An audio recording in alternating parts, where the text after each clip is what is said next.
Good morning and welcome to Cullman Today. I'm your host, Katie Spicer. Today is Thursday, February 8th, 2024.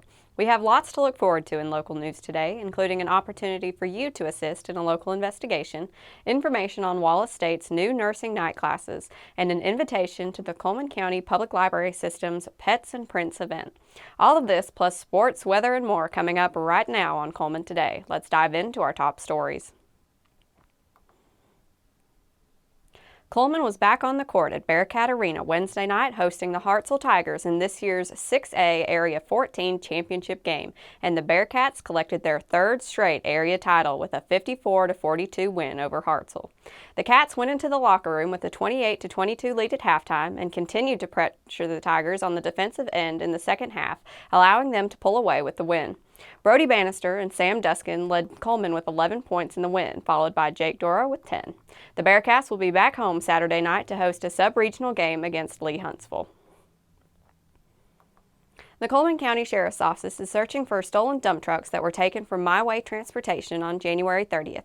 Sheriff Matt Gentry said that they were taken after midnight. The flatbed truck was on video in the area and is believed to be involved, Gentry said. Investigators are following up on all leads at this time as it continues to be an active investigation. Gentry said the crime is somewhat unique because of the vehicle type. By the nature of the crime, the size and scope of the crime, it does appear to be the work of an organized group with knowledge of this type of vehicle, Gentry said. For an organized group with the proper connections, the value of these types of vehicles would be more than average car thefts. My Way is offering a $25,000 reward for information leading to the recovery of the vehicles. If you have any information, please contact investigator Josh Wallace at 256-735-2713. After hours or on weekends, please call 256-734-0342. The Wallace State Department of Nursing has announced that they will begin offering evening courses this fall to provide a more flexible option for students. The evening program will follow the same pathway as traditional daytime classes, with students being eligible to take the practical nurse licensure exam to become a licensed practical nurse after 3 semesters. Deborah Pepper Hoover, chair of Wallace State Department of Nursing Education, said the new program allows students with obligations during the traditional daytime hours to work towards getting their degree in nursing. We are very excited to announce a new program option starting in the fall of 2024, and it's an evening option at the end of which you would earn a practical nursing certificate.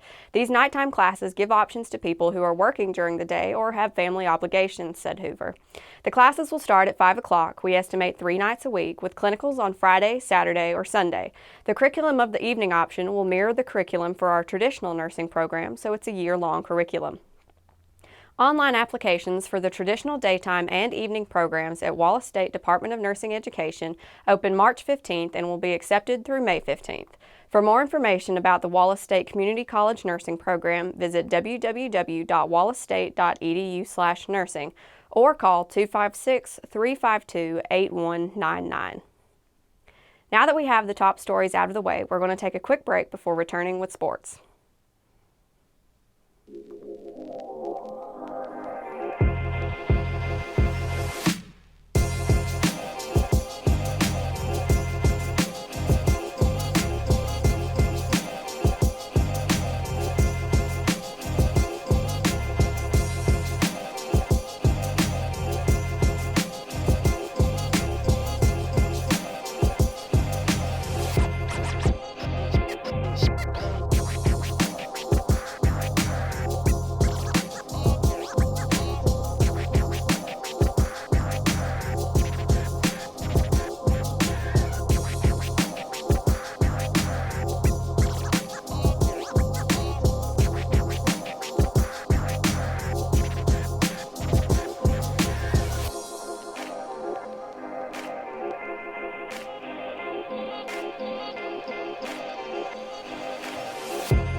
Hello and welcome back. Now it's time to find out what's going on in the world of sports with stories from Cullman Tribune sports editor Nick Griffin.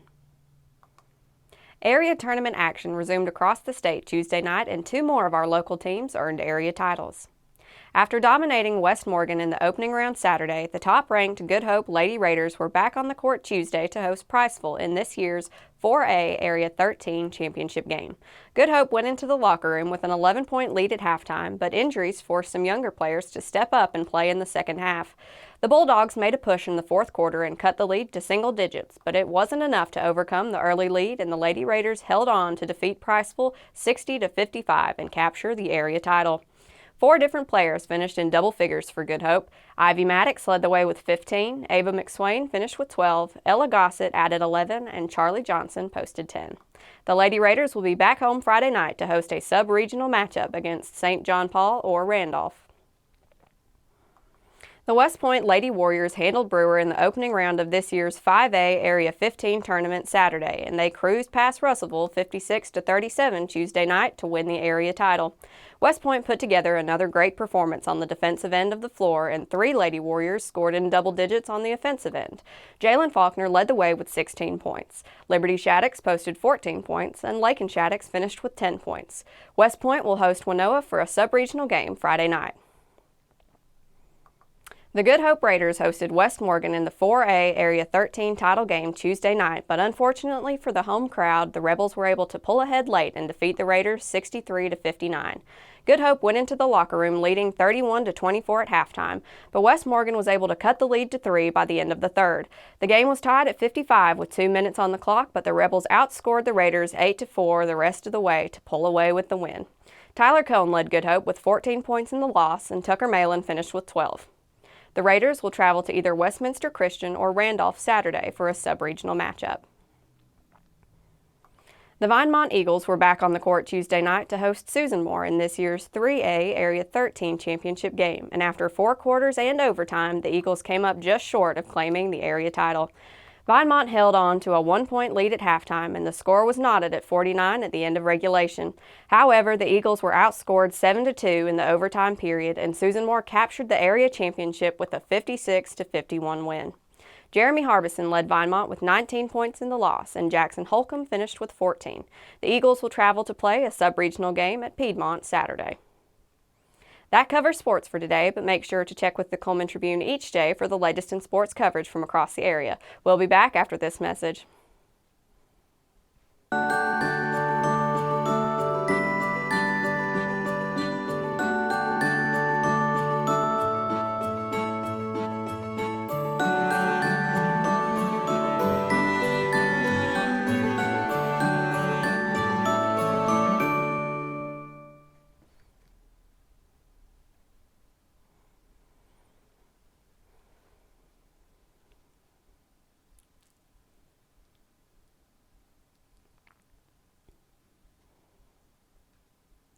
Welcome back to Cullman Today. Now it's time to speed things up with our news rundown. 4 stories in under 4 minutes. Kurt's Closet is a nonprofit charitable organization in Cullman dedicated to clothing children and families that may be going through a hardship. Since 2017, Ashley Wilson and Kurt's Closet have helped provide clothing and undergarments for locals in need. Now, Wilson is turning to the community for help. Wilson and Kurt's Closet are bringing back the Captain Underpants Underwear Drive and inviting all of the K-6 schools to participate. Last year's drive was an overwhelming success with over 20,000 pairs of new underwear collected. Schools can register to participate in the drive, and from March 4th through 15th, classes can collect donations of new, unopened underwear to benefit the closet. The class with the most donations from each school will win a fun-filled class party, courtesy of Kurt's Closet. What is better than discovering a good book while petting a furry friend's head? If you said nothing, the Cullman County Public Library has something for you. The main branch of the library is opening their doors to Cullman residents and their furry friends for a Pets and Prints event. Starting at 10 a.m. on February 24th, leashed pets and their people will be able to explore the wonders of the literary world together. Animal enthusiasts and book lovers alike can come together for a morning of good times and better stories. The Cullman County Extension Office is partnering with the USDA and their Successful Aging Initiative and offering an estate planning course for any individual interested in planning for their future and making arrangements for their estate. The seminar will take place on March 28th at 1:30 p.m. at the Cullman Senior Center, located at 1539 Sportsman's Lake Road Northwest. Attendees can expect to leave with a living will, both a document folder and portfolio, along with an increased knowledge of wills and estate planning. Register and reserve your seat by calling 256-734-1241.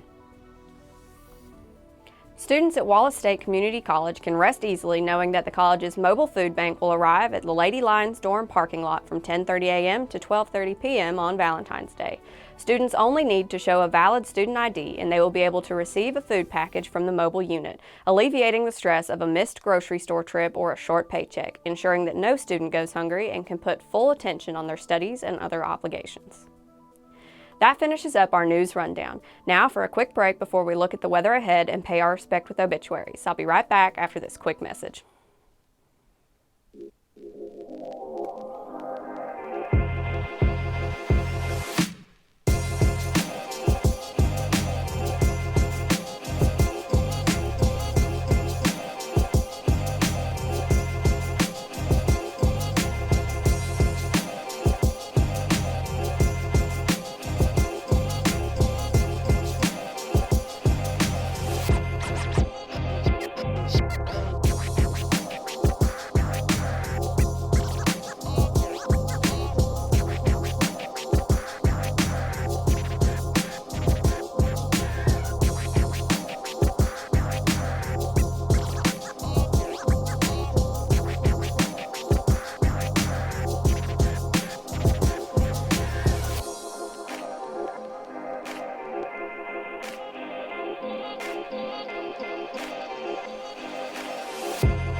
Welcome back. Let's take a moment to pause and remember those who have passed away this week as we turn to obituaries.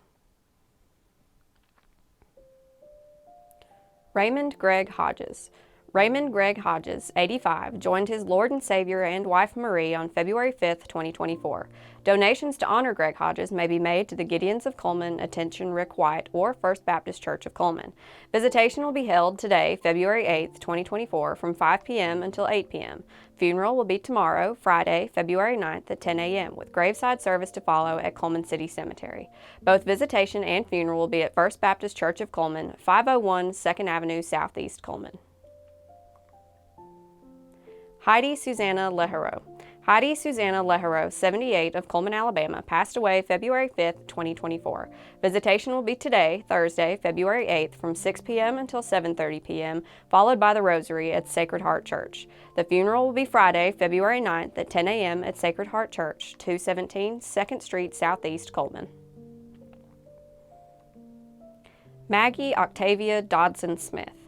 Maggie Octavia Dodson Smith, known to most of us as Mrs. Smith or perhaps even Big Mama, passed away on Monday evening, February 5, 2024. Friends are invited to join the family for a time of visitation at Holly Pond First Baptist Church on Friday, February 9, 2024, from 1:30 p.m. until services begin. Funeral service will begin at 3:30 p.m. on Friday. Mrs. Smith will be laid to rest in Holly Pond Cemetery, where her friends and family will serve as pallbearers. In lieu of flowers, please consider making a donation to Mrs. Smith's memory to Holly Pond Cemetery. Holly Pond Funeral Home is honored to serve the Smith family. Joseph Mitchell Wilson. Joseph Mitchell Wilson, 74, of Hanceville, passed away on Tuesday, February 6, 2024, at Cullman Regional. A celebration of life service will be held at a later date. Ricky Lee Mason. Ricky Lee Mason, 67, of Cullman, passed away on Tuesday, February 6, 2024, at Cullman Regional. A private graveside service will be held at a later date. That finishes up obituaries today. Our hearts and prayers go out to their friends and family. Now let's take a look at today's weather forecast. Today will be partly sunny with a high near 59, a south wind at 10 to 15 miles per hour. Tonight there will be a 30% chance of showers after midnight. It will be mostly cloudy with a low around 49. There will be a south to southeast wind at 10 to 15 miles per hour. Tomorrow there will be a 50% chance of showers. It will be cloudy with a high near 63. A south wind at 10 to 15 miles per hour can be expected. Tomorrow night, the 50% chance of showers persists. It will continue to be cloudy with a low around 56. A south wind at 10 to 15 miles per hour with gusts as high as 25 miles per hour are possible. That concludes our broadcast for today. Thank you for joining us on Cullman Today, and we'll see you again tomorrow morning at 6:30 a.m. Until then, I'm Katie Spicer, wishing you a wonderful day ahead.